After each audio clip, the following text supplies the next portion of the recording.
Hi friends, welcome to Feel Free Creation. இன்னைக்கு இந்த வீடியோல நம்ம என்ன பார்க்க போறோம்னா டேஸ்டியான நாட்டுக்கோழி பிரியாணியை எப்படி பண்றதுன்னு பார்க்க போறோம். நான் இன்னைக்கு 300 கிராம் சிக்கனை வச்சு செய்ய போறேன்.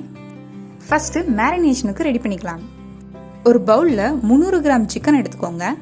3 டேபிள் ஸ்பூன் மிளகாய் தூள், 1.5 டேபிள் ஸ்பூன் உப்பு, 2 table spoon biryani masala, 1 table spoon ஜீரகத்தூள், 1 டேபிள் ஸ்பூன் மல்லித்தூள், 1 கப் தயிர், 1.5 டேபிள் ஸ்பூன் இஞ்சி பூண்டு விழுது, 1 கொத்து கொத்தமல்லி தலை, 1 கொத்து புதினால, கஸ்தூரி மெத்தியை கிரஷ் பண்ணி சேர்த்துட்டு எல்லாத்தையும் நல்லா மிக்ஸ் பண்ணி ஒரு மூடி போட்டு மூடி ஒரு 1.5 மணி நேரம் ஊற வச்சிருங்க.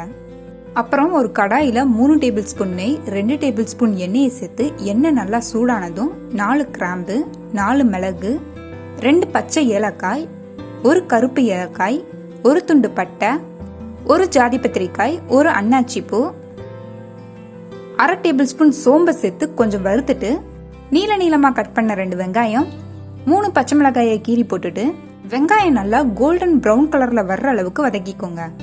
நெக்ஸ்ட் நறுக்குன 2 தக்காளி, 1 டேபிள் ஸ்பூன் உப்பு, 1/2 டேபிள் ஸ்பூன் இஞ்சி பூண்டு விழுத சேர்த்து தக்காளி நல்லா மசிகிற அளவுக்கு வதக்கிக்கோங்க.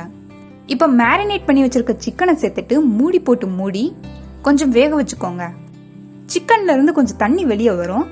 அப்புறம் ஓபன் பண்ணி 1 டைம் மிக்ஸ் பண்ணிட்டு 1 கிளாஸ் தண்ணியை ஊற்றி மறுபடியும் ஒரு மூடி போட்டு மூடி ஒரு 10 நிமிஷம் வேக வச்சுக்கோங்க. இப்போ இந்த ஸ்டேஜில் தண்ணி எதுவுமே இல்லை. 300 கிராம் பாஸ்மதி அரிசியை ஒரு 2 மணி நேரம் ஊற வச்சு எடுத்திருக்கேன். இப்போ இதை சேர்த்து ஒரு 2 நிமிஷம் நல்லா மிக்ஸ் பண்ணி ஃப்ரை பண்ணிக்கோங்க.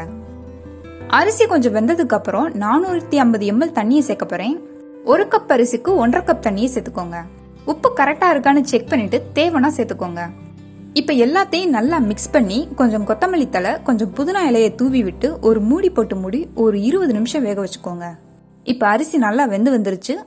ஃபைனலா கார்னிஷுக்கு கொஞ்சம் கொத்தமல்லி தலை, டேஸ்ட்டுக்கு 1 டேபிள் ஸ்பூன் நெய்யை ஊற்றி மிக்ஸ் பண்ணி ஸ்டவ் ஆஃப் பண்ணிக்கோங்க. அவ்வளோதான், டேஸ்டியான நாட்டுக்கோழி பிரியாணி ரெடி. நீங்களும் வீட்டில் செஞ்சு பார்த்துட்டு எப்படி இருந்துச்சுன்னு கமெண்ட்ஸ்ல சொல்லுங்க. இந்த வீடியோ உங்களுக்கு பிடிச்சிருந்தா லைக் பண்ணுங்க, ஷேர் பண்ணுங்க அண்ட் மறக்காம சேனலை சப்ஸ்கிரைப் பண்ணுங்க. தேங்க்ஸ் ஃபார் வாட்சிங்.